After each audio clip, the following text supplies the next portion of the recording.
What's going on YouTube? Today we are making an amazing red pepper and green olive meatball dish which is going to absolutely blow your socks off. We're keeping things light, keeping things healthy. This is going to be a low calorie dish but going to be absolutely delicious and can't wait to get stuck into it. So to start things off, we're going to get some nice red bell peppers roasting in the oven. So get around 6 or 7 peppers and we're going to start slicing them up, whack them into a baking tray with some lovely garlic, some olive oil, some pepper, some salt and some rosemary. We're going to whack that in the oven, have that roasting. That's going to make a delicious creamy red pepper sauce which is going to coat our meatballs, and that's the first thing we need to start off with. So grab your red peppers and slice them up like so. Here we want to simply carve around the core of the red pepper, like this. Discard the core. Remove the pith inside of the red pepper, like so. And then we're just going to slice up these red peppers into nice even pieces and get them roasting in the oven with some garlic and some other lovely bits. Now I need to be super careful with my fingers today because I've just sharpened my knife this morning and it is devilishly sharp. So yeah, I need to watch out. I'll be doing a video on knife sharpening, how to keep your knives nice and sharp over the next few weeks. It makes all the difference to your cooking and I promise you it is worth the hassle and will transform your cooking game for sure. You want to get a nice Japanese knife. You can find entry-level Damascus knives for relatively cheap. A half decent whetstone off Amazon will do. But yeah, honestly, having a good quality Japanese knife and knowing how to sharpen it properly, keeping it in good nick. If you truly want to take your cooking game to the next level and you don't already own a high quality knife, please just go ahead and do it. It will make the world of difference to your cooking. And if it's something that you truly love and are willing to dedicate a bit more time into, then I highly, highly recommend it. So now that we've chopped up all of that nice red pepper, whack it into your roasting dish. And now we're gonna add some fresh garlic. So get some fresh garlic. We're just gonna take, I'd say 6, 7 fairly large cloves. So just peel that garlic like that, smash the top, and then just peel off the skins. Once the garlic's done, just bang that into the roasting dish alongside the peppers. Add some rosemary, a few pinches of sea salt. I've got some Himalayan salt here, so 3 generous pinches or so. A good glug of extra virgin olive oil. Some cracked black pepper, and then just give this a nice toss up. Make sure all the ingredients know each other intimately. And then we're going to whack this in the oven, which has been preheated to 200 degrees. I'm going to start getting some olives and onions in there as well. So next we're going to finally slice up some red onions.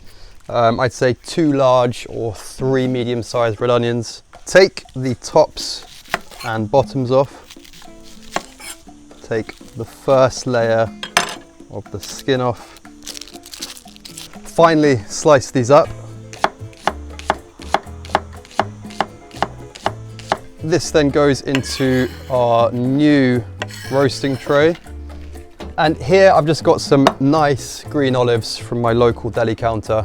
For these, I would recommend getting good quality olives, okay? Don't cheap out on this step. It will make all the difference to the end flavor of the dish. So they've just gone into the new roasting dish. I'm gonna put a touch of extra virgin olive oil just to coat the onions because the olives already have, of course, quite a bit of oil on them and inside them. Another sprinkle of Himalayan salt, a drizzle of agave,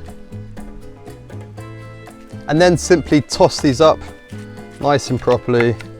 And we're going to add these into the oven, roasting alongside the peppers. Now next we've got a few little nubs of a few days old, kind of stale sourdough bread. Okay, so here I'm using buckwheat sourdough. You can use any type of sourdough, and to be honest, if you can't find sourdough, that's okay. Just try and make sure to use whole wheat bread at least, because we're trying to keep this meal as healthy as possible. And the ancient grains like spelt, rye, buckwheat, etc., as well as whole wheat flour, have a low glycemic index rating, which means that essentially your body burns them slower than faster releasing carbohydrates such as white bread, rice, potatoes, etc. So at this point, I just want you to chop these up rough and ready. You don't have to be delicate with them at all. We just want nice chunky pieces, which we're going to whack into the food processor over here.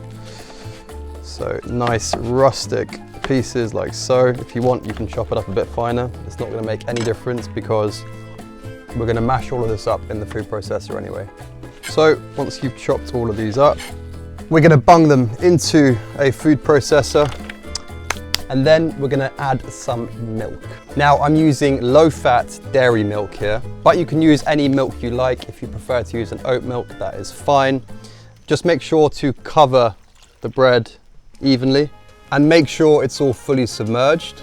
And this is going to give our meatballs a delicious creamy texture, and there is no chance in hell they're going to dry out. Essentially what this is going to do is create little pockets of moisture within the meatballs, which even if you cook it at a high heat, which would normally scorch and dry out your meatballs, you'll be well protected, and honestly the end result is nothing short of astonishing. It is so delicious, and it means you can get nice big chunky meatballs that you cut through, and they are deliciously moist and evenly moist throughout the whole meatball. Next, we're going to add some ground minced beef to the party. I've got some lean beef here, but you can get full fat mince if you like. There's no issue at all. Just trying to keep this dish low calorie, high protein, and easy on the waistline while still being delicious. So simply add this to the food processor alongside your sourdough that's been soaking in that milk. A couple of pinches of salt. I'd say probably actually you want about 4 generous pinches there. Some cracked black pepper, a clove of garlic, and then simply whiz that up at a high speed. Now, just bear in mind, if your food processor is nearly as old as mine, you may have to do it in batches. As you can see, it's struggling a little bit here, but just break it up into 2 to 3 batches and you should be all right. So now that we've blitzed up that lovely meatball mixture, we are going to whack it into the air fryer. Now, if you don't have an air fryer, that is 100% okay. You can just whack it into a frying pan and give it a gentle simmer.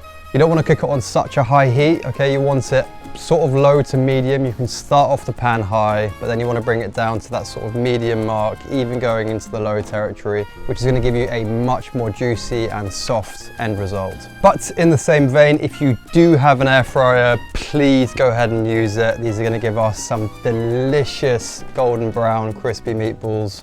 And with that milk soaked sourdough in there as well, it's going to be juicy, creamy, and absolutely stunning. So regardless of your cooking method, the first thing you need to do is just get a bowl of water here. And essentially what we're going to do is get your hands in, get them wet, and then grab some of these meatballs. And like I said before, you do want them quite nice, big, chunky and rustic, okay? Not looking for mini meatballs here. We want a good handful of the mixture to form together really nice, big, chunky meatballs, okay? So we're looking at something like that. And from here, you just want to place these into the air fryer, like so.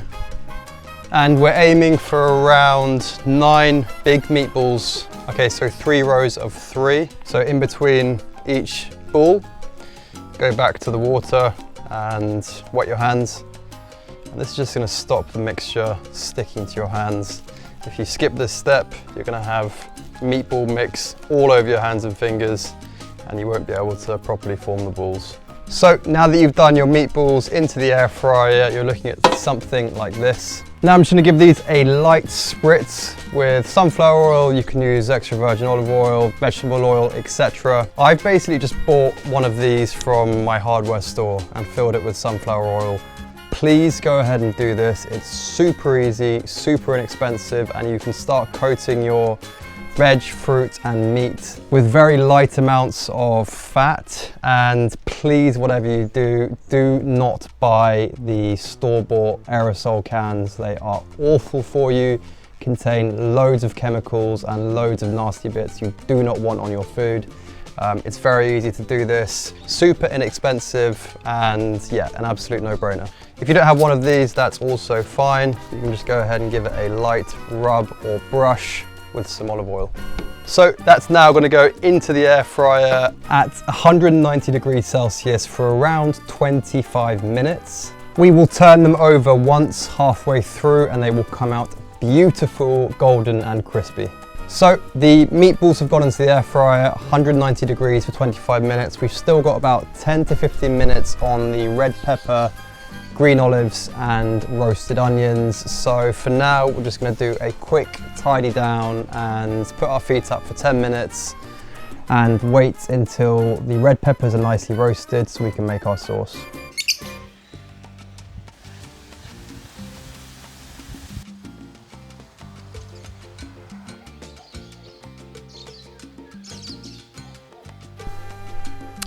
So we've got our lovely roasted red peppers, garlic and rosemary out of the oven there. You can see it's caramelized, delicious, and we've got some lovely charred tops. From here, what we're going to do is just get, I'd say 60 to 70% of the red peppers into a blender, but just make sure to leave a good third because we're going to use the majority to make the sauce, but we still want some nice red peppers to fold into the end dish as well. So as we cooked quite a few red peppers, there will be some juice left over in the dish. I want you to just pour that into the blender as well. Don't want to waste any of these delicious flavors here. All we're going to add to the sauce in the blender is another swig of milk. Again, you can use oat milk or dairy milk, up to you. A pinch of salt, yet again. And notice how we're using milk. We're not using cream, we're not using creme fraiche. We're keeping everything as low calorie as possible whilst retaining all of that deliciousness. And I promise you, you will not notice the difference. There's already a good amount of olive oil in here from roasting the peppers in the oven. And that olive oil's basically been marinating in roasted garlic as well. So it's gonna be absolutely delicious. And then all we have to do from here is just blitz this up. Okay, so now that the sauce is blended up, we're going to add all of our ingredients into a stainless steel mixing bowl, toss it up nice and good in there, and then transfer it onto a much nicer looking bowl for presentation afterwards. So first off, get those lovely remaining roasted red peppers, garlic and rosemary into the mixing bowl, along with all of these lovely juices. Next, take your sauce and pour all of this in as well.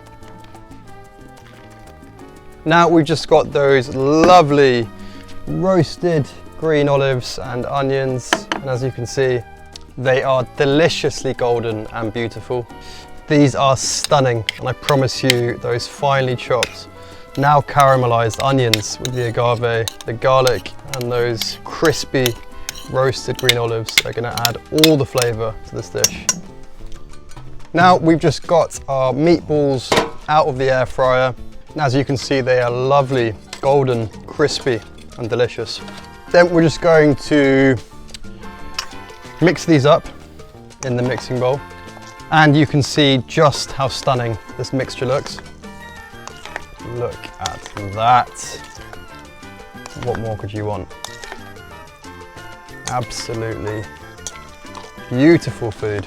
And you can also see why we're using a mixing bowl, just to keep everything really nice and tidy when we present it in the final dish. And now we can transfer this into the final plating bowl and get some of that glorious sauce on top. And finally, to top things off, a dollop of yogurt, which we'll just delicately dot around the dish. Some lemon shavings, some cracked black pepper, and then just a few tops of my lovely homegrown basil here.